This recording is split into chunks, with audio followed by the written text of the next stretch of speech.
Well, welcome everyone. I'm absolutely thrilled you're here with me today for this explainer.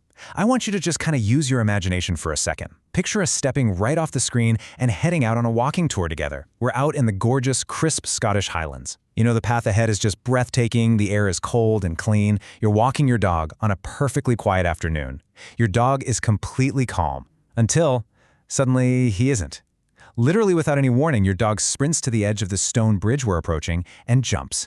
And not because he slipped, not because something spooked him, he chose to jump. So today, as your local guide, I'm taking you to Overtoun Bridge in Dumbarton, Scotland.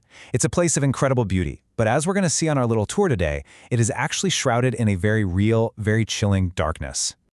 All right, so let's just dive right into the numbers here, because they are staggering. 600. Since the 1950s, over 600 dogs have leapt from the exact bridge we're virtually standing on right now. Think about that. That's not some made-up local ghost story cooked up to sell souvenirs to tourists.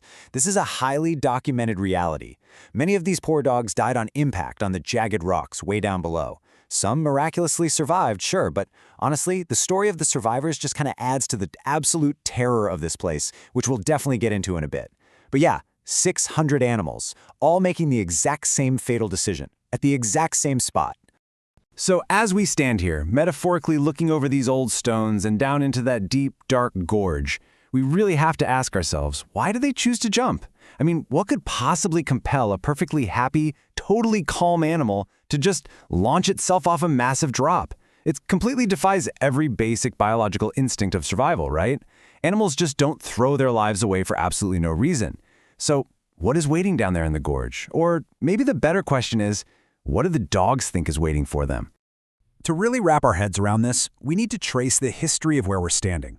Now, Overtoun Bridge was actually built way back in 1895. It's this beautiful, classic, arched Victorian stone bridge sitting right at the edge of the Grand Overtoun Estate. And for decades, honestly, it was just that, a picturesque postcard-perfect bridge, nothing more.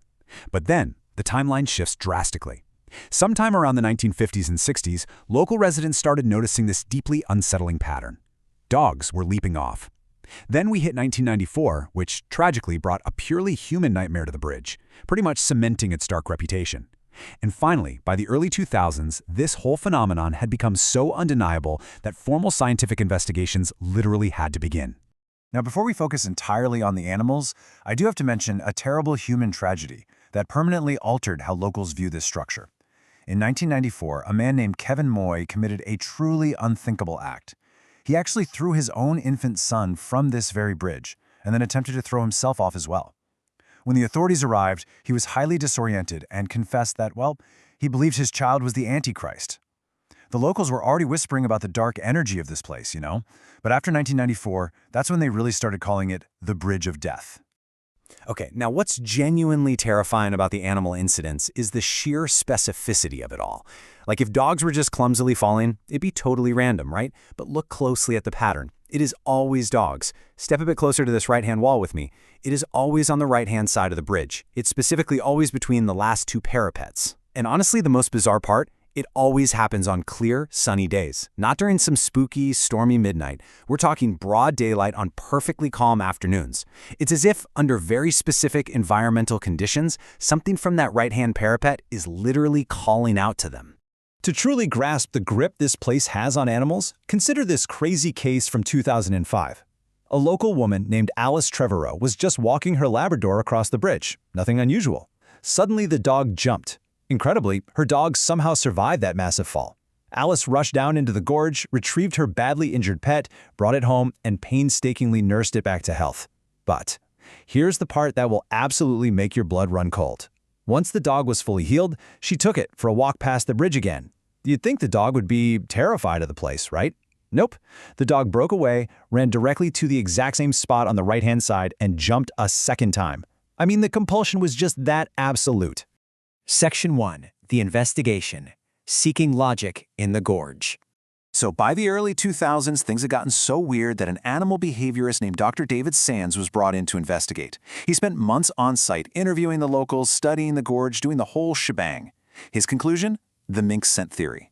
See, Dr. Sands discovered that beneath the bridge, thick in the brush right below us, lives a really large population of minks, and minks produce a tremendously powerful musk.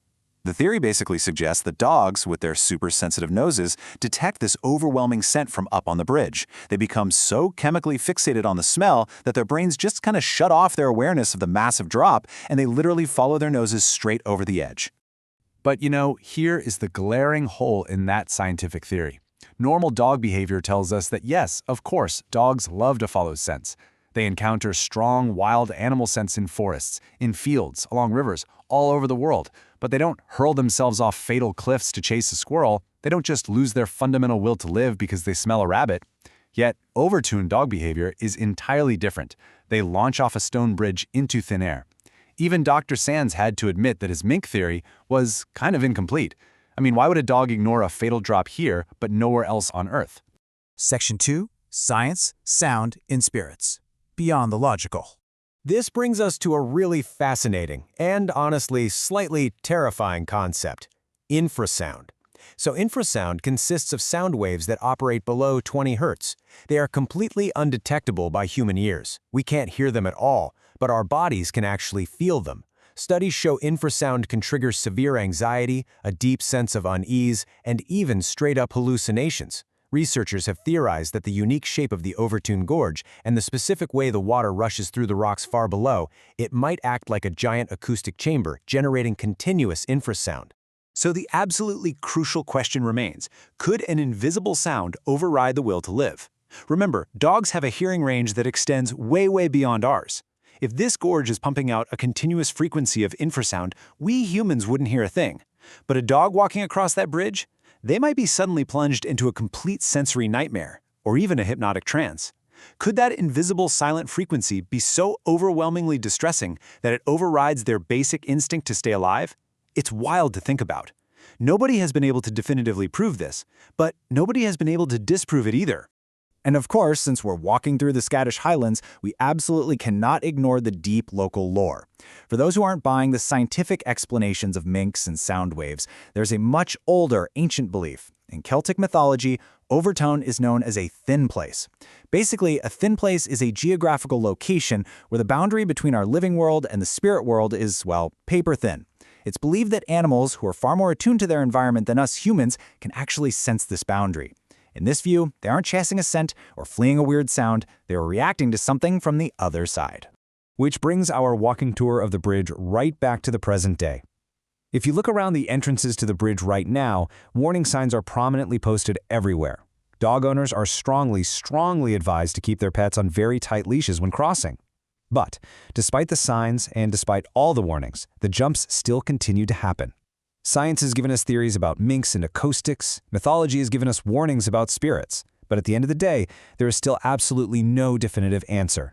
As we conclude our explainer and metaphorically leave the cold air of the Scottish Highlands behind, we're left staring at this final lingering question. What is calling them?